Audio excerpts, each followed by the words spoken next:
berjumpa lagi dengan kami di Artfor Cinema ya. Pada kesempatan kali ini saya sedang berada di wilayah Pasir Pari. Ya, Pasir Pari ini masih di wilayah Bunijaya, di Desa Bunijaya, cuman masih berada di sebelah timur Desa Bunijaya. Kemarin kita ke kampung Sukabunga ya. Kemarin ke kampung Sukabunga dan sekarang kita menyempatkan waktu untuk hadir di kampung Pasir Pari. Dan di belakang saya ini Pasir Pari ini didominasi dengan dekat dengan wilayah kehutanan ya. Itu milik perhutani, dan pada kesempatan kali ini saya akan menuju ke kampungnya, dan di sana kita akan melihat apa aja sih yang ada di kampung Pasir Pari. Dan pada kesempatan kali ini saya diberi kesempatan untuk ketemu dengan kepala wilayahnya. Kemudian kita akan ke sana ya, berdiskusi dengan warga, ngobrol dengan warganya, dan terus ikuti kami untuk menjelajahi kampung Pasir Pari ya. Oke, jangan lupa untuk like and komennya ya, di subscribe juga ya. Itu kami suatu bentuk dukungan, kami minta bentuk dukungan dan support dari kalian semua untuk terus mendukung channel kami untuk biar kami semangat dalam berkaryanya ya. Oke, kita sekarang ya. Yuk, ikuti kami ya. Ikuti kami ya. Ya, akhirnya kami tiba di Kampung Pasir Pari, Desa Bunijaya, Kecamatan Pagelaran, Kabupaten Cianjur. Kampung Pasir Pari ini ada di dataran tinggi ya, teman-teman. Jadi ketika kita sudah ada di Bunijaya, untuk ke Kampung Pasir Pari ini kita harus melewati tanjakan yang cukup curam. Tapi ketika sudah sampai di atas, pemandangannya luar biasa bagus ya. Di samping dengan pohon-pohon yang mempunyai view yang indah, juga di sini terdapat satu situ, yaitu Situ Galuga. Dan Kampung Pasir Pari ini adalah suatu kewilayahan yang mencakup 7 RT ya, 7 KRT.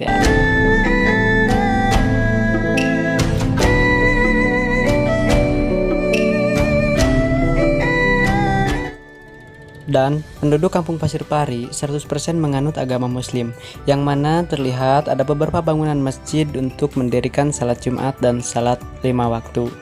Juga terlihat berdirinya pendidikan agama yang masih diminati oleh banyak anak di Kampung Pasir Pari ini.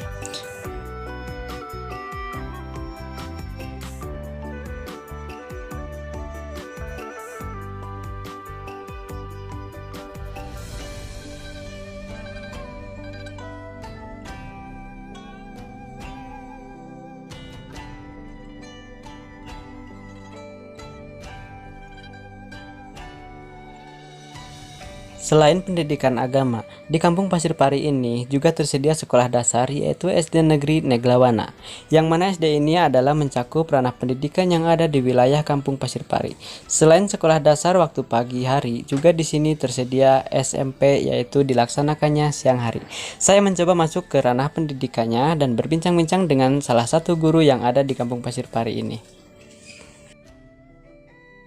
Oke teman-teman, alhamdulillah saya diberi kesempatan untuk datang ke ranah pendidikannya ya, yang berada di wilayah Pasir Pari, yaitu SD Neglawana ya. Saya ini akan berbincang-bincang dengan salah satu pengajar di SD Neglawana ini. Selamat siang Pak. Selamat siang. Bisa diperkenalkan? Bisa. Nama saya Ayu Sabudin. Kebetulan saya asli orang sini dan juga alumni juga. Oh, alumni juga ya. Jadi dari alumni yang awalnya membelakangi papan tulis sekarang menghadap ke papan tulis gitu ya. Oh, tidak, kebalik. Yang awalnya menghadap papan tulis sekarang membelakangi gitu kan. Oh iya. Ya bagus. Yang awalnya di depan dan yang dulunya di belakang dan di depan. Oh iya bagus. Jadi mengangkat putra daerah sangat berpotensi ya untuk memajukan daerah pendidikannya. Pak Yu, bisa disebutkan sudah berapa lama mengajar di sini? Kalau untuk mengajar saya dulu sejak 2012. 2012. Udah lama juga ya Pak ya? Udah lama. Jadi waktu itu ketika saya beres pulang sekolah dari SMA. Sekolah di mana Pak Yu? Saya di Sukabumi. Oh jauh. Ya, di Sukabumi. Ya karena dulu di sini belum ada SMK ya. Dulu belum ada, cuman baru di jadi kalau mau SMA itu harus ke Sukanagara. Oh, di pusat kecamatan. Ya, masih di Sukanagara. Jadi semua teman-teman saya sekolahnya di Sukanagara. Cuman saya yang ke Sukabumi. Karena memang belum ada SMK Pagelaran, belum ada waktu itu ya. Oh gitu. Terus gini Pak Yu ya, kan sekarang sedang pandemi sih masih belum berakhir. Bagaimana sih menerapkan sistem sekolah di sini? Apakah sama mengikuti dengan aturan prokes atau misalkan waktu sekolahnya dibatasi atau gimana? Oh, kalau itu teknisnya kita gunakan protokol kesehatan juga. Oh iya, yang pasti. pertama ya. Yang kedua untuk alokasi waktu juga itu Waktu dibatasi. juga ya? Kemudian untuk jumlah siswanya juga per hari kita hanya 2 kelas yang masuk itu hanya 2 kelas per hari. Jadi rolling gitu? Jadi rolling. Oh, Jadi iya. tidak ada kerumunan yang lumayan banyak gitu karena cuma 2 kelas itu pun terpisah untuk ruangan. Kemudian waktunya juga dibatasi. Itu untuk mensiasatinya. Dan kebetulan untuk saat ini untuk Desa Punijaya sedang ada uji coba, yaitu sudah hasil kesepakatan bersama Satgas Covid-nya dan ini hanya uji coba sih sebenarnya. Jadi masih dalam tahap uji coba dan mudah-mudahan hasil dari uji coba ini bisa langsung kita kembali normal. Itu saja harapannya. Itu harapan kita semua ya. Iya. Terus ya saya dengar-dengar di sini bukan hanya SD ya Pak ya yang duduk di sekolah di sini, tapi ada tingkat 2 yaitu apa SMP ya. Ya betul. Di sini ada SMP. Ya SMP. Jadi secara waktunya kan mungkin SD pagi, terus SMP kapan, siang apa sore gitu? Kalau waktu normal, Ya, waktu normal itu siang. Ya SMP masuknya jam 13. Ya, jadi pagi SD sampai jam lohor lah gitu ya. Kemudian dari jam 13 sampai jam 16.30 itu SMP ya. ya. Kalau waktu normal, kalau untuk sekarang kita dari jam 8 masuk sampai jam 12 itu kita sama SMP ya. SD-nya sampai jam 10, kemudian dari jam 10 dilanjut oleh SMP. Jadi kita hanya setengah hari itu hitungannya ya. Oh, itu hitungannya gitu ya, setengah hari ya. Karena sekarang kan dibatasi gitu. Oh iya ya. Itu pun tidak masuk semua ya. Tidak masuk semua ya. Ya kan sistem rolling tadi ya. Sistem rolling. Jadi waktunya juga dibatasi. Untuk tenaga pendidik nih ya, SMP sama SD itu ada berapa orang jumlahnya? Kalau untuk jumlah pendidik SD ada 6 orang.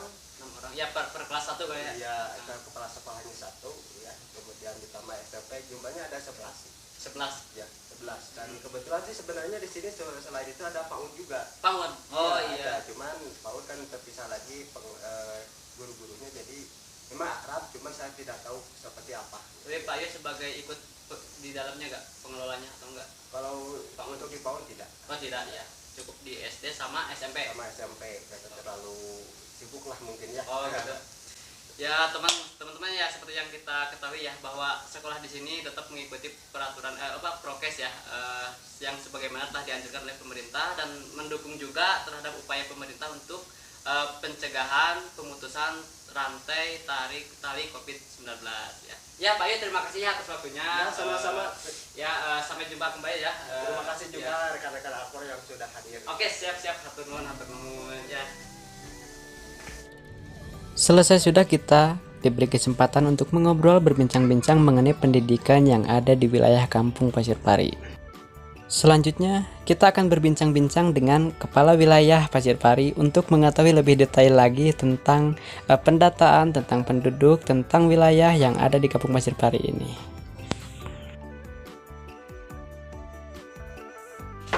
Selamat siang Pak.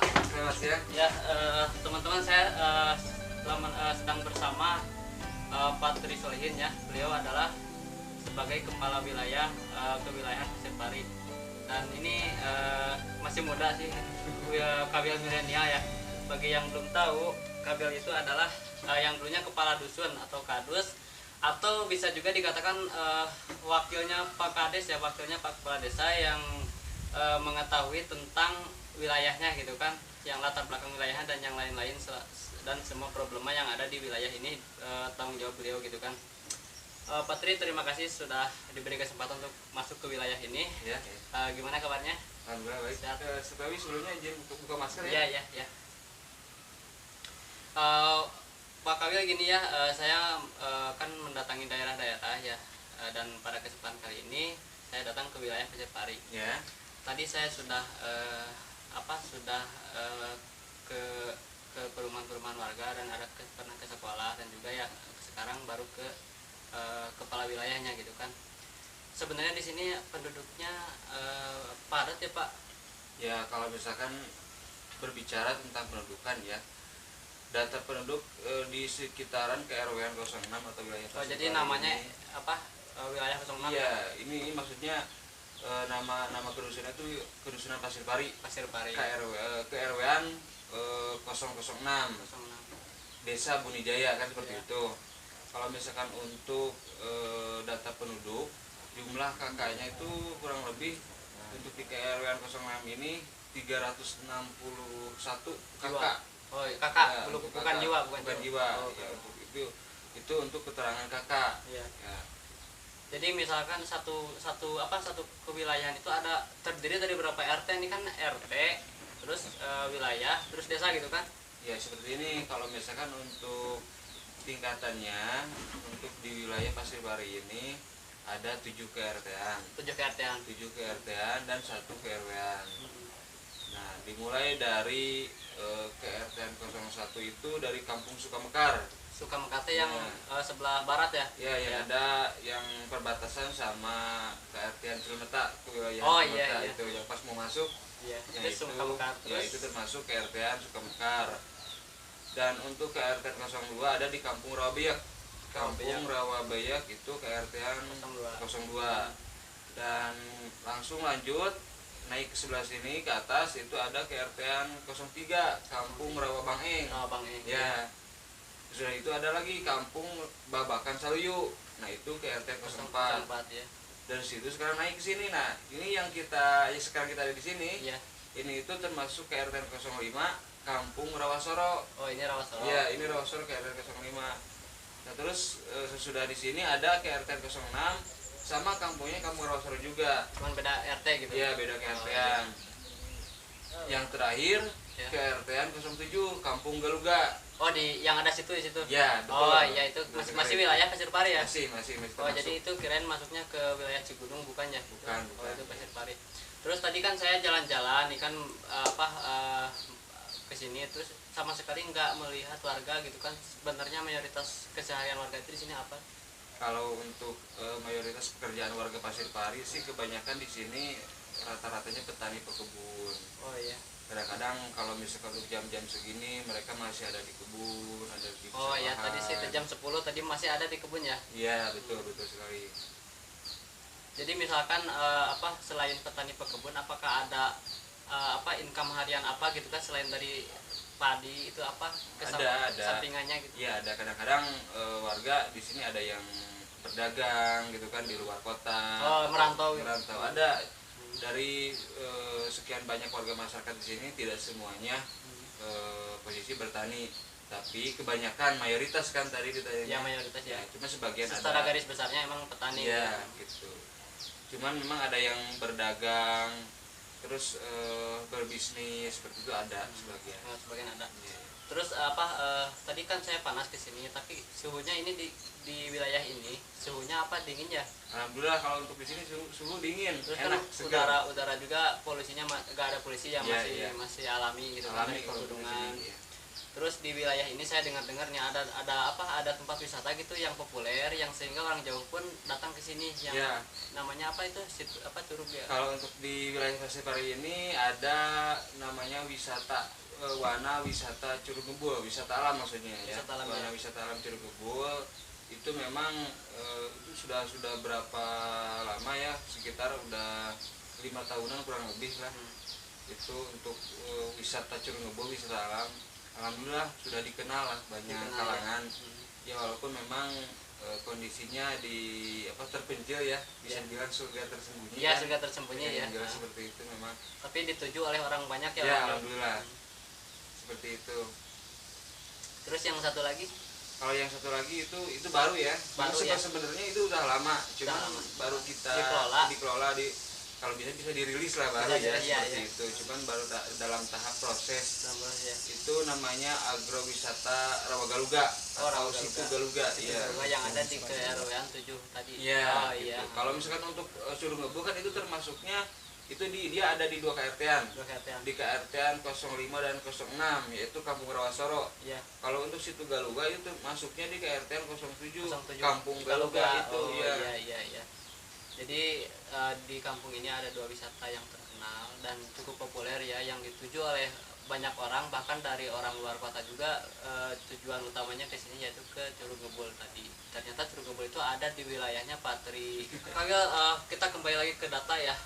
Saya pengen tahu data secara detail, jumlah jiwanya ada berapa di KRT ini, ada berapa gitu kan, biar nanti saya bisa aja ditolak ukur gitu kan. Ternyata di sini ternyata di wilayah ini daerahnya padat dan jumlah penduduknya emang bisa kegambar sama pribadi saya gitu. Oh iya. Jadi untuk data warga masyarakat di Kedusunan Pasir Pari ini, kalau mulai dari KRT 01 ya, 01 itu untuk jumlah kakaknya itu ada 29 kakak. Ya 29 baru kakak itu ya. Itu baru kakak untuk di jiwa. Untuk di KRT 01 Ya, Kampung Sukamekar itu ada 29 kakak, dan untuk laki-lakinya ada 52 jiwa. ya, ada 52 jiwa, dan perempuannya ada 37. Itu jumlahnya jiwanya 89. Semuanya 89 ya. 89 untuk di KRT-an 01 Kampung Sukamekar Ya, itu. ya. Dan untuk di KRT-an 02 Kampung Rawabeyak itu untuk jumlah kakaknya ada 70. Ada 70 kakak, dan untuk laki-lakinya ada 117. Ada 107 ya. dan untuk perempuannya ada 92. Ya. Itu jumlah jiwanya ada 199. Ya. Seperti itu. Dan untuk KRT-an 03 Kampung Rawabeyak, Kampung Rawabangeng. Rawabangeng 03 ya. Ya, jadi kalau di Kedusunan Pasir Pari ini Banyak rawa. Ya, betul, Banyak banyak rawa, rawa ya. ya. Banyak rawa. Itu jumlah kakaknya ada 32 kakak, 32 kakak. 43 laki-laki dan 50 perempuan. Jumlah jiwanya 93. Ya. Seperti itu. Dan untuk KRT-an 04 Babakan Saruyu itu jumlah kakaknya ada 61 kakak ya, dan untuk laki-lakinya ada 89 Ya. dan perempuan ada 98. Jadi jumlah jiwanya 187. Seperti itu. Untuk KRT 05 Kampung Rawasoro jumlah kakaknya ada 74. Ya. Untuk laki-lakinya ada 112 dan 100 untuk perempuannya. Ya. Dan jumlah jiwanya ada 220. Ya. Untuk KRT 06-nya ada 39 kakak dan 59 laki-laki, terus 55 untuk perempuan. Jumlah jiwanya itu 114.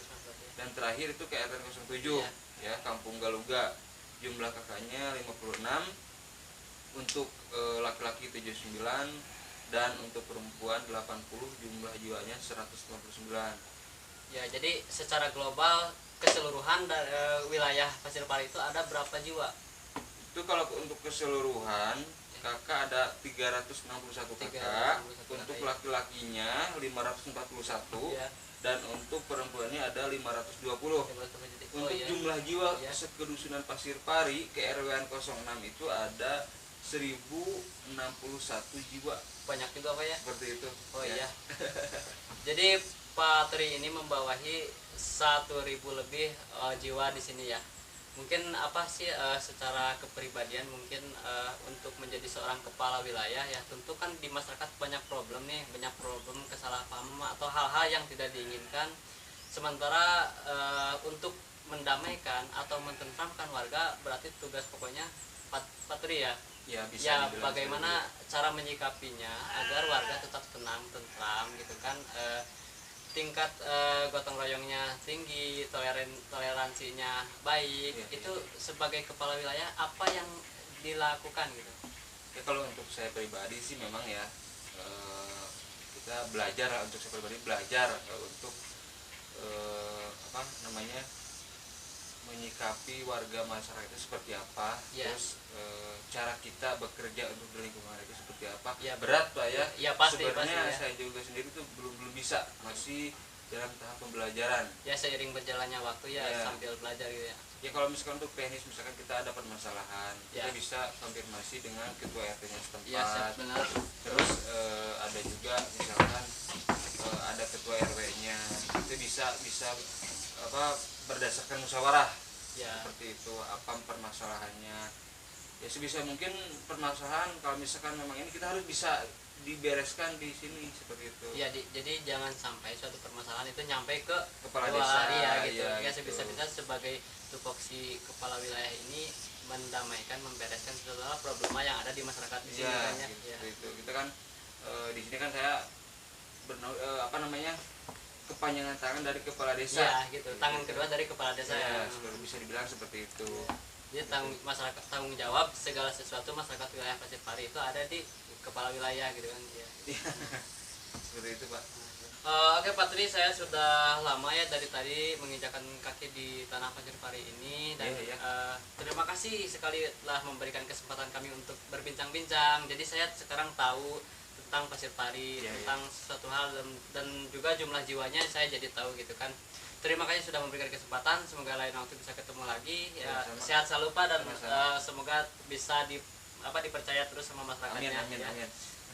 Saya pamit dulu Pak. Siap, siap.